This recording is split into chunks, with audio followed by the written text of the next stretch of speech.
Hello दोस्तों, नमस्कार। स्वागत है एक बार फिर से एसएससी अड्डा 24/7 चैनल पर। और ये है वोकैब चालीसा 40 दिन का व्रत, जिसमें आज हमारी 14वीं क्लास है, 14th क्लास है। और फिर से मैं वोकैबलरी को ट्रिक्स के थ्रू आप लोगों को पढ़ाने सिखाने समझाने आ गया हूँ। ठीक है, तो चलो सेशन की शुरुआत करते हैं। हर रोज सुबह 9 बजे सेशन आपको मिलता है, तो आप ध्यान से क्लास को देख लिया करो।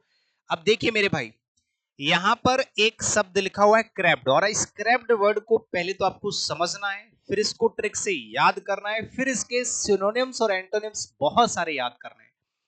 तो देखो, क्रैप्ड जो वर्ड है वो बना है क्रैब से। अब देखो, क्रैब से वैसे तो नहीं बना है, वैसे क्रैब का मतलब होता है जो केकड़ा होता है, उसको क्रैब कहा जाता है। ठीक है, पार्ट्स ऑफ स्पीच में इसको एडजेक्टिव की तरह आप यूज कर लेते हो। ठीक है, एडजेक्टिव की तरह आप इसको यूज करते हो। ठीक है, इस व्यक्ति को आप देखो कैसा एकदम चिड़चिड़ा सा नहीं लग रहा है ना? सेठ करोड़ीमल टाइप की कहानी आपने स्कूल में सुनी होगी, है ना? बिल्कुल वैसा ही लग रहा है। चिड़चिड़ा आदमी, जरा सी बात पे चिढ़ जाता है। इसको आप कह सकते हैं बंदा बैड टेम्पर्ड है। बैड टेम्पर्ड का मतलब तुरंत इसको गुस्सा आ जाता है और बहुत ही घिनौना गुस्सा आता है, दूसरों से चिढ़ जाता है, जल जाता है। तो इसको कहा जाएगा चिड़चिड़ा। इसको याद कैसे करेंगे? देखो, क्रेब का मतलब होता है केकड़ा। ठीक है, क्रैब, और फिर आ जाता है बैड। इसको ट्रिक से याद करेंगे, क्रैब और बैड। बैड तो जानते हैं बिस्तर होता है, क्रैब और बैड। अगर आपके बिस्तर पर क्रैब आ जाए, केकड़ा आ जाए, तो आप कैसे हो जाओगे? एकदम चिड़चिड़े नहीं हो जाओगे? एकदम से गुस्सा नहीं आ जाएगा आपका? तो मैं बेड पर सो रहा था, अचानक केकड़ा आकर वहां भूं भूं करने लगा, मैं चिड़चिड़ा गया। या मेरे बेड पर जब केकड़ा आ गया, मैं चिड़चिड़ा गया। या उसके बेड पे केकड़ा आ गया, वो चिड़चिड़ा गया। कैसे भी आप इसको याद कर सकते हैं। अब बात आती है असली मजेदार चीज, वो है आपके बहुत सारे सिनोनिम्स और बहुत सारे एंटोनिम्स। ये पहला वर्ड है जिसके सिनोनिम्स एंटोनिम्स कम है। बाकी सारे वर्ड्स के सिनोनिम्स बहुत ज्यादा होंगे और एंटोनिम्स भी बहुत ज्यादा होंगे। अगर कोई व्यक्ति कंप्लेनर है तो वो बार बार कंप्लेन करता रहता है कि यार देखो, ये इसने मेरे साथ ऐसा कर दिया, उसने मेरे साथ ऐसा कर दिया, तो उस व्यक्ति को हम कहते हैं यार ये बंदा चिड़चिड़ाता रहता है, रोता रहता है हमेशा। ग्रम्प तो आप जानते हैं, वैसे ग्रम्पी वर्ड होता है ना, ग्रम्पी मतलब होता है चिड़चिड़ा। इसका मतलब हो जाएगा चिड़चिड़ा। ठीक है, ग्रम्पी, ग्रम्पी। और ग्रम्पी वर्ड को भी हम ट्रिक से याद कर लेते हैं। ग्रम्पी एक वर्ड होता है, यहां पे लिख लो ग्रम्पी। ठीक है, ये वाला ग्रम्पी जो शब्द है, इसको अलग से हम याद कर लेते हैं। ग्रम्पी होता है चिड़चिड़ा, चिड़चिड़ा। ठीक है, और ग्रम्पी वर्ड को हम कैसे याद करते हैं भाई? इसको आप याद कर सकते हो गरम पी, गरम पी। अगर आपने चाय को गरम गरम पी लिया, उसने चाय को गरम गरम पी लिया, इसलिए गरम पी यानी कि ग्रम्पी हो गया, चिड़चिड़ा गया। तो चाय को गरम गरम पियोगे तो ग्रम्पी हो जाओगे। कम गर्जन, सॉरी, कर्मर्जन। कर्मर्जन का मतलब होता है करमंजन, या हरभजन से याद कर लेना कि हरभजन नहीं, हरभजन को, जो हरभजन था, भज्जू जिससे बोलते थे, पहले खेलता था क्रिकेट, टोपी वाला पंजाबी। तो हरभजन को पहली बॉल पे आउट कर दिया, इसकी वजह से वो कर्मजियन हो गया। क्या हो गया? कर्मजियन। कर्मजियन का मतलब होता है चिड़चिड़ा। या करमंजन, करमंजन नहीं तो वो चिड़चिड़ा जाएगा। यही मम्मी कहती है ना, बेटा मंजन करके बना तो चिड़चिड़ा जाएगा। करमंजन नहीं तो तू चिड़चिड़ा जाएगा या वो चिड़चिड़ा जाएगा। एक होता है फॉल्ट फाइंडर, एक ऐसा व्यक्ति है जो हर चीज में फॉल्ट ढूंढता रहता है, गलती ढूंढता रहता है, कंप्लेन करता रहता है, चिड़चिड़ा सा आदमी है, ग्रम्पी है। एक होता है सौरपस। सौर से मतलब, सौर का मतलब होता है खट्टा, सौरपस मतलब ऐसा व्यक्ति जिसकी जुबानी खट्टी है, वो कैसा हमेशा चिड़चिड़ाता रहता है। पंजेंट का मतलब होता है तीखा, पंजेंट का मतलब होता है तीखा या चिड़चिड़ा, दोनों अलग अलग सेंस में यूज किया जा सकता है इसको। ठीक है, तीखा या फिर चिड़चिड़ा, तीखा या फिर कह सकते हो चिड़चिड़ा। ठीक है मेरे भाई। पेनिट्रेटिंग वह व्यक्ति होता है जो बार बार किसी चीज के बारे में गलत बोलता रहता है, चिड़चिड़ाता रहता है, कंप्लेन करता रहता है। ठीक है, अब आ जाता है चार्मर। चार्म तो जानते हो, चार्म, चार्मिंग, बहुत ही शांत और बहुत ही ऐसा व्यक्ति होता है चार्मिंग, जिसको आकर्षित, इसको बोलते हैं आकर्षक। अगर कोई व्यक्ति आकर्षक है, ठीक है, चार्मिंग है, जिसको, जो किसी को भी अपनी तरफ अट्रैक्ट कर लेता है, उसको चार्मिंग बोलते हैं, चार्मर बोलते हैं। फ्लैटरर तो चापलूस होता है, ये कभी किसी से शिकायत नहीं करता, ये उल्टी चापलूसी करता है, शिकायत का मौका ही नहीं देता। हैप्पी है, लिवली होता है जीवंत, हैप्पी ये होता है जीवंत, बहुत ज्यादा खुश, बहुत ज्यादा खुश जो होता है उसको कहा जाता है। ठीक है बाबू, अब आ जाते हैं नेक्स्ट अगले वर्ड की तरफ। नेक्स्ट वर्ड है आपका पंडेमोनियम। ये बड़ा इंपॉर्टेंट शब्द है और इसको याद करना बहुत आसान है। पंडेमोनियम एक शब्द है, इसको आप नाउन की तरह यूज कर लोगे, ठीक है। वैसे इसको एडजेक्टिव की तरह भी कुछ जगह यूज कर लिया जाता है, बट अभी तुम नाउन की तरह इसको यूज करोगे, ठीक है। इसका मतलब होता है कोलाहल, कोलाहल या क्याउस, क्याउस भी नाउन की तरह यूज होता है, मतलब शोरगुल कह सकते हो, बहुत ज्यादा। कोलाहल का मतलब होता है शोरगुल, हल्ला गुल्ला, ठीक है। आप देखो इस फोटो को देखो, ये साउंड के वाइब्रेशन है, जैसे आपकी साउंड की जो फ्रीक्वेंसी होती है वो कुछ ऐसी ही दिखती है। अब ये जो फ्रीक्वेंसी है, कभी रेड कलर की, येलो, ग्रीन, ब्लू, सब तरह की फ्रीक्वेंसी, इसका मतलब बहुत ज्यादा चारों तरफ से आवाज आ रही है, मतलब केओस बना हुआ है, हल्ला गुल्ला, शोरगुल, ठीक है। तो ये इसका मीनिंग हो गया। अब इसकी ट्रिक भी समझ लेते हैं। केओस और पेंडेमोनियम दोनों ही most important, most repeated words हैं एसएससी के, ठीक है। इसको याद करेंगे। पंडे, पंडे, पंडे जानते हो, पंडा जो वृंदावन में होते हैं ना, हाँ पंडे होते हैं जो धोती कुर्ता पहन के अपना मतलब भजन कीर्तन कर रहे होते हैं, पंडे बोलते हैं। पंडा, पंडा बाबा बोलते हैं ना, पंडा बाबा। तो पंडे और मुनि मतलब मुन्नी, पंडे और मुनि। पंडे और मुनि क्या करते हैं, हरिद्वार में कोलाहल हो अल्लाह करते रहते हैं, मचाते रहते हैं, राधे राधे, श्री राम, जय राम, जैसे भी है, या ढोल नगाड़े बजा रहे हैं। तो पंडे और मुनि क्या करते हैं, मंदिर में जाके या कहीं तीर्थ स्थल पे जाकर के क्या करते हैं, पंडे मुनियम करते रहते हैं, शोरगुल हल्ला गुल्ला करते रहते हैं। तो पंडे मुनि, पंडे और मुनि दोनों क्या करते रहते हैं, शोरगुल हल्ला गुल्ला।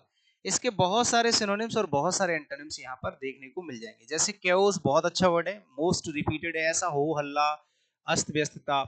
अप्रोर जो होती है वो बहुत ही अजीब सी आवाज होती है।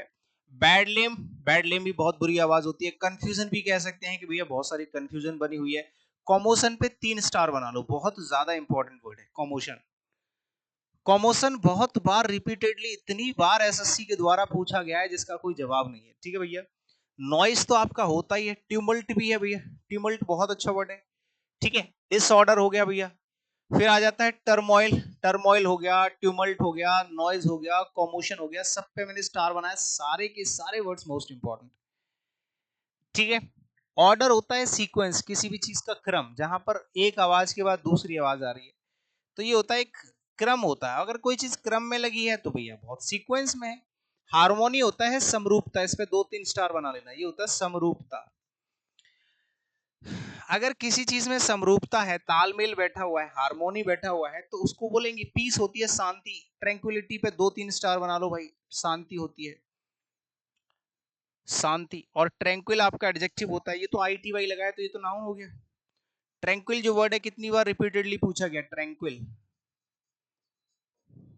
ये आपका पार्ट्स ऑफ स्पीच में एडजेक्टिव का काम करेगा, ट्रैंक्विल, ठीक है ना। बाकी एग्रीमेंट है, सहमति किसी चीज से, तो ये हो जाएगा। अगला आ जाओ भैया, नेक्स्ट अगले वर्ड की तरफ आ जाते हैं। अगला शब्द है ये आपका, यहां पर देखोगे यमी। अगर आप खाना खाते हो, बोलते हो यार ये तो बहुत ही यमी है, स्वादिष्ट है, टेस्टी है, तो बहुत कॉमन, ये पिज्जा, बर्गर, फ्रेंच फ्राइज सब कैसे लगते हैं हमको, बहुत ज्यादा टेस्टी लगते हैं, ठीक है, स्वादिष्ट लगते हैं। तो ऐसी कोई चीज जो टेस्टी है, बहुत ज्यादा टेस्टी है, ठीक है। डिलीशियस, डिलीशियस अपने आप में एक अच्छा वर्ड है। OUS लगा है तो पार्ट्स ऑफ स्पीच में ये आपका एडजेक्टिव का काम करेगा, एडजेक्टिव का काम करेगा, ठीक है। अब इसके पहले तो ट्रिक पे बात कर लेते हैं। मीनिंग तो आपको पता चली गया, इंग्लिश मीनिंग, हिंदी मीनिंग सब कुछ है। यमी का जो साउंड है वो मम्मी से आ रहा है, थोड़ा सा मैच कर रहा है। और मम्मी तो सबकी भाई हमेशा स्वादिष्ट खाना बनाती है, जो हमारी मम्मी है वो बहुत ही यमी खाना बनाती है। यमी का साउंड कैसा आ रहा है, मम्मी। अब मम्मी कैसा खाना बनाती है, यमी।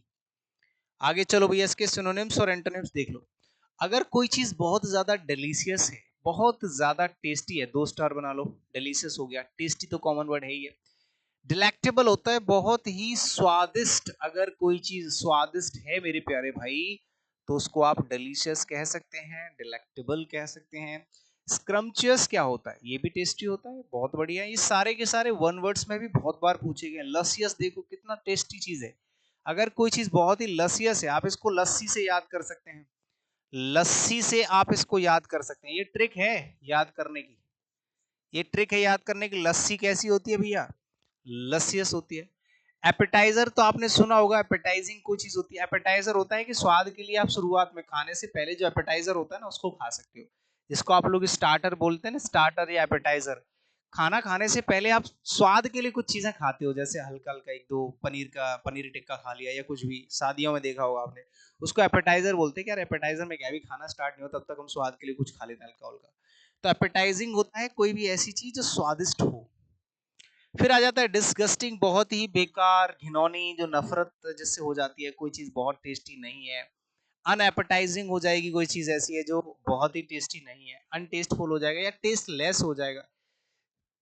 यकी होता है स्वाद में बेकार, बेस्वाद कह सकते हैं। एक होता है आपका बेस्वाद, जिसको बोलते हैं बेस्वाद या टेस्टलेस का एक वर्ड होता है, मुझे याद नहीं आ रहा। ठीक है, अभी आएगा तो याद दिला दूंगा, अगर दिमाग में आया तो मैं लिख दूंगा। बहुत अच्छा वर्ड है वो। ठीक है, इंसिपिड। इंसिपिड बहुत अच्छा वर्ड है, यहाँ पे इंसिपिड होता है बेस्वाद। अगर कोई चीज इंसिपिड है, ठीक है, ये आपकी बेस्वाद है।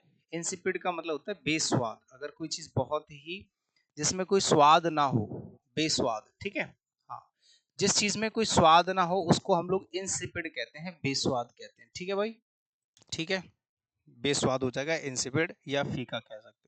फिर आ जाता है सिकनिंग। सिकनिंग भी ऐसे ही होता है, सेम मीनिंग है, जिसमें जिसका टेस्ट खराब हो। ठीक है भाई, अगला वर्ड देखो, नेक्स्ट वर्ड क्या कह रहा है, डेस्पोंडेंसी। आपने एक शब्द तो बहुत बार सुना होगा, डेस्पोंडेंट। डेस्पोंडेंट आपका एडजेक्टिव होता है, डेस्पोंडेंसी आपका नाउन हो जाएगा। ईएनसी वाई लगा हुआ है, यानी कि नाउन की तरह यूज किया जाएगा पार्ट्स ऑफ स्पीच में। ये आपका नाउन बन गया। ठीक है भैया, जब ये नाउन बन गया तो डेस्पोंडेंसी है, और एक हो जाता है डेस्पोंडेंट। यहाँ पे डेस्पोंडेंट भी लिख सकते हो, डेस्पोंडेंट। ये आपका पार्ट्स ऑफ स्पीच में एडजेक्टिव की तरह यूज किया जाता है। इसका मतलब होता है निराश या हताश, निराश या हताश या दुखी।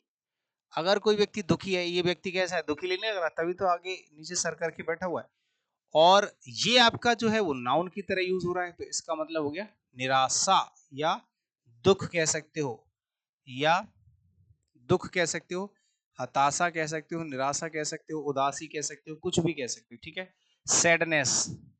अब डेस्पोंड, डेस्पोंड देश पांडे या देश पौंडे, डेस्पोंडेंट, डेस्पोंडेंट में से डेस्पोंडे निकालिए, डेस्पोंडेंट, डेस्पोंडेंस, डेस्पोंडे, डेस्पोंडे देश पांडे। आजादी के समय देश पांडे जी को जब फांसी की सजा सुनाई गई तो सारा का सारा देश निराश हो गया, या पूरे के पूरे देश में निराशा फैल गई, हताशा फैल गई, दुख फैल गया, क्या देश पांडे को कैसे फांसी हो सकती है। फिर आ जाते हैं सिनोनिम्स और एंटोनिम्स। डिजेक्शन होता है बहुत उदासी कह सकते हैं, डिजेक्शन मतलब उदासी। डिजेक्शन क्या हो गया मेरे भाई, उदासी। ठीक है, बहुत अच्छा वर्ड है, 2 स्टार बना लो। 2 स्टार, जितने स्टार उतना ज्यादा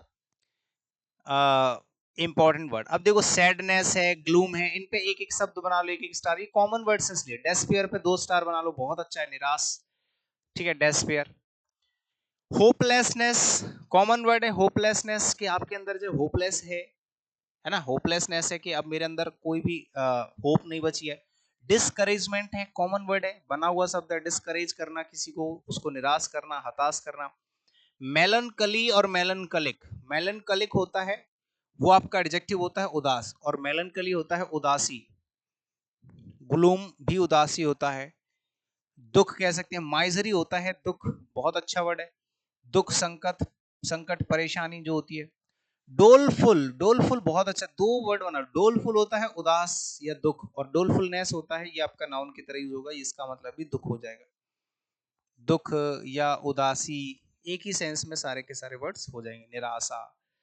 फिर आ जाते हैं आपके चीयरफुलनेस, जब आपके अंदर हैप्पीनेस होती है, खुशी। चीयरफुलनेस मतलब खुशी, जॉय। होप और जॉय, होप होती है आशा, उम्मीद, और जॉय हैप्पीनेस, हैप्पीनेस नीचे लिखा हुआ है, हैप्पीनेस खुशी कह सकते हो। ठीक है, जॉय या जॉयफुलनेस भी कह सकते हो, जॉय भी कह सकते हो, खुशी। एंथुसियाज्म और एंथुसियास्टिक वर्ड सुने होंगे। एंथुसियाज्म का मतलब होता है हैप्पीनेस, खुशी, उत्साह जिसको कहा जाता है, यहाँ पे उत्साह लिख लो भैया। और एंथुसियास्टिक होता है उत्साही, वह व्यक्ति जिसके अंदर उत्साह भरा होता है। ऑप्टिमिज्म होता है आशावाद, इसका मतलब होता है आशावाद।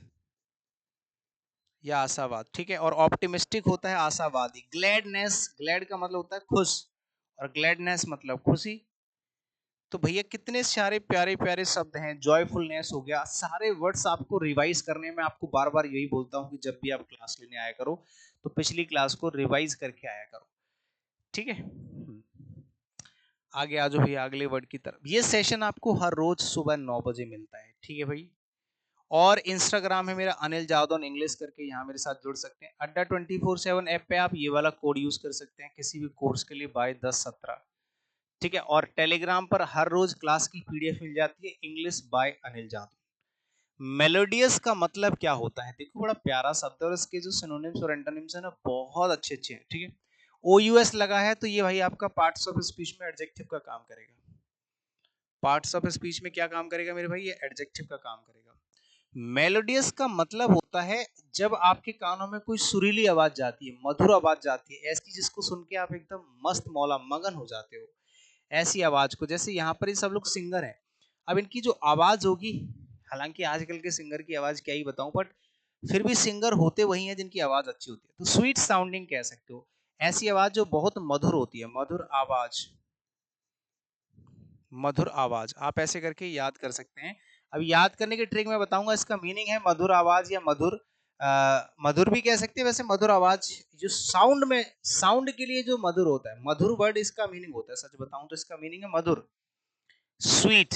लेकिन ये स्पेशली साउंड के लिए इस्तेमाल किया जाता है। जैसे मेलोडी जो है, मेलोडी, मेलोडी क्या है? एक टॉफी आती है, एक टॉफी आती है मेलोडी, ठीक है, 1 रुपए की आपने खाई होगी। तो मेलोडी चॉकलेट जो होती है या टॉफी जो होती है वो हमें बहुत ही कैसी लगती है? मधुर लगती है, इसीलिए तो उसका नाम है मेलोडी अस। मेलोडी और अस से बन जाएगा हमें। हमें जो मेलोडी टॉफी होती है वो बहुत ही मेलोडियस होती है, ठीक है। नेक्स्ट आ जाओ। इसके सिनोनिम्स और एंटोनिम्स बहुत अच्छे हैं। जैसे ट्यूनफुल है, अगर कोई चीज ट्यूनफुल है मतलब ये इसकी ट्यून यानी कि इसका जो म्यूजिक है वो बहुत प्यारा है। हारमोनियस है जिसमें तय, जो बोलते हैं ना ताल, ताल या लय, ठीक है, ताल और लय इसमें बिल्कुल बहुत ही अच्छे तरीके से मिले हुए, ताल मेल या बोलते हैं इसको। हारमोनियस मतलब समरूपता होता है, वैसे हारमोनी से ही बना है समरूपता। यहाँ पर चाहो तो लिख सकते हो समरूपता, वो भी ताल मेल जो होता है समरूपता, ठीक है। जो आपकी साउंड है उनका तालमेल होता है, मेलोडिक हो जाता है, स्वीट साउंडिंग मेलोडिक हो गया, म्यूजिकल हो गया जो म्यूजिक जिसका अच्छा हो, लिरिक्स, लिरिक्स से बन गया लिरिकल, जिसके लिरिक्स अच्छे होते हैं वो लिरिकल हो गया। सिम्फोनी, सिम्फोनी का मतलब समझते हो? सिम्फोनी का मतलब होता है मधुर आवाज, और सिम्फोनिक मतलब होता है आवाज से रिलेटेड मधुर, या मधुर मतलब स्वीट, ठीक है, मीठा। तो सिम्फोनी से बना है सिम्फोनिक। एग्रीएबल तो चलो ठीक है, अलग सा वर्ड है, अजीब सा। डलसेट मोस्ट इंपॉर्टेंट, 3 स्टार बना लो उस पर। डलसेट जो होता है ना, DULCET, डलसेट, ये वन वर्ड्स में बहुत पूछा जाता है कि ऐसी आवाज जो हमें बहुत अच्छी लगती है सुनने में, उसको क्या कहा जाता है? तो उसको डलसेट कहा जाता है, ठीक है। योफनी, योफनी का मतलब ही मधुर आवाज होती है। अगर नाउन की तरह हम यूज करेंगे ना तो योफनी हो जाता है। योफनी का मतलब होता है मधुर आवाज, इसका मतलब होता है मधुर आवाज। लेकिन योफनिक जो होता है या योफनियस होता है वो आपका मधुर होता है, सिर्फ स्वीट या मधुर, ठीक है। डलसेट बहुत अच्छा वर्ड है। डलसेट हो गया, मेलोडियस हो गया, हारमोनियस हो गया, म्यूजिकल हो गया, ट्यूनफुल हो गया, लिरिकल हो गया। फिर आ जाता है हार्स, ये होता है कठोर आवाज या कर्कश कह सकते हो, कर्कश। अब आवाज हम नहीं लगाएंगे क्योंकि नाउन हो जाएगा, फिर ये तो एडजेक्टिव है तो भाई सारे के सारे एडजेक्टिव ही लिखने। हार्स होता है कठोर या कर्कश, जो चुभता है, चुभने योग्य है। हार्स पे आप स्टार बना लो 2। एक होता है डिस्कॉर्डेंट, डिस्कॉर्डेंट एक होता है अकॉर्डेंट, और एक होता है डिस्कॉर्डेंट। अकॉर्डेंट भी यहाँ पे लिख सकते हो, अकॉर्डेंट। अकॉर्डेंट होता है जिसमें आवाज और सुरीलापन होता है या सहमति होती है, लेकिन डिस्कॉर्डेंट होता है एकदम विषमता, या विषम कह सकते हो, अलग। अनम्यूजिकल बिल्कुल कॉमन वर्ड है। कैकोफनी, कैकोफनी होता है, कैकोफनी एक वर्ड होता है जो वन वर्ड्स में बहुत बार रिपीटेडली पूछा गया है। कैकोफनी आपका नाउन होता है, इसका मतलब होता है कर्कश आवाज, कर्कश आवाज। और कैकोफनियस ये आपका पार्ट्स ऑफ स्पीच में एडजेक्टिव का काम करेगा, इसका मतलब हो जाएगा कर्कश, लेकिन ये यूज होता है अभी भी एडजेक्टिव उसी के लिए, नाउन साउंड के लिए। रॉकस भी होता है, 3 स्टार बना लो इस पर। रॉकस बढ़िया शब्द है। रॉकस का मतलब भी होता है कर्कश, बहुत ही चुभीला, बहुत ही रफ। जारिंग, जारिंग का मतलब चुभने वाला। ग्रेटिंग, ग्रेटिंग का मतलब चुभने वाला, कटु, कटु जिसको बोलते हैं। ठीक है। डिसोनेंट, डिसोनेंट भी बुरा होता है। नॉइजी तो आपको पता है, हल्ला गुल्ला से भरा हुआ। अनप्लेजेंट जो सुख ना दे आपको, ठीक है, अजीब सा लगे, बुरा सा लगे, उसको अनप्लेजेंट कहते हैं। कितने सारे सिनोनिम्स हैं, कितने सारे एंटोनिम्स हैं। अगर आप इन वर्ड्स को ना रिवाइज करो, बार बार हाथों पे लिख लिया करो यार मेरे भाई, हाथों पे लिख लिया करो। किसी से कोई मतलब नहीं है, किसी भी हद तक जाओ, बस आपको शब्द याद होने चाहिए मेरे भाई।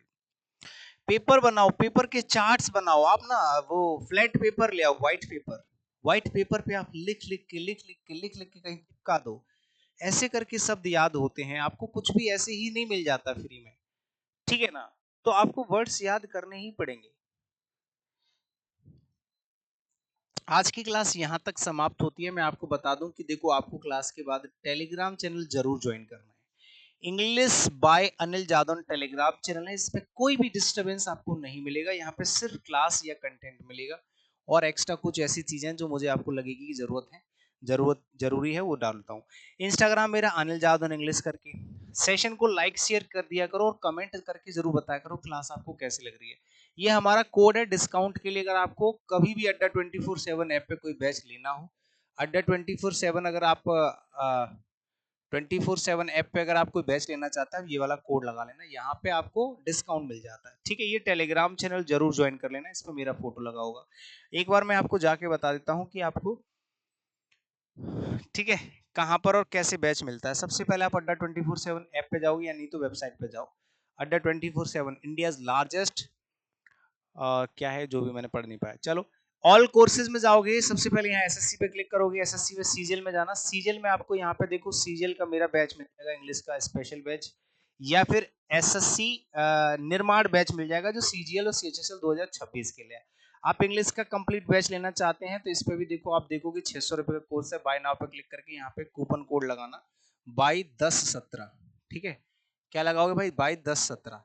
अप्लाई बटन पे क्लिक करोगे, कूपन कोड में यहाँ पे लिख दूं वाई 10 और 17। ठीक है भाई। आप देख लो, ये कोर्स आपका कितने का हो गया? केवल 550 रुपए का। ऐसे ही आप निर्माण बैच ज्वाइन करना चाहें तो वो भी कर सकते हैं। ठीक है। निर्माण बैच भी आपको डिस्काउंट प्राइस पे मिल जाएगा, आप कोड यही लगा लेना। ठीक है। बाय नाउ पे क्लिक करोगे, यहाँ पे आपको यहाँ कूपन कोड मिलेगा, वाई 1017 लगा दोगे। ठीक है। अप्लाई बटन पे क्लिक करोगे, ये आपको मिल जाएगा डिस्काउंट यहाँ पे 1998। जो 2200 का कोर्स था वो 2000 के आसपास का हो गया। ठीक है। 200 रुपए का डिस्काउंट। तो आपको कोड लगाना ये वाला। ठीक है। उम्मीद करता हूँ कि अब आपको समझ में आ ही गया होगा। बाकी बहुत बहुत शुक्रिया। देखो भाई, सेशन को लाइक से सब्सक्राइब जरूर करना, कमेंट करके जरूर बताना कि आपको क्लास कैसी लगी। ठीक है भैया, चलो मिलते हैं अगले सेशन में कुछ और अच्छा सा लगे। तब तक के लिए शुक्रिया, बाय बाय।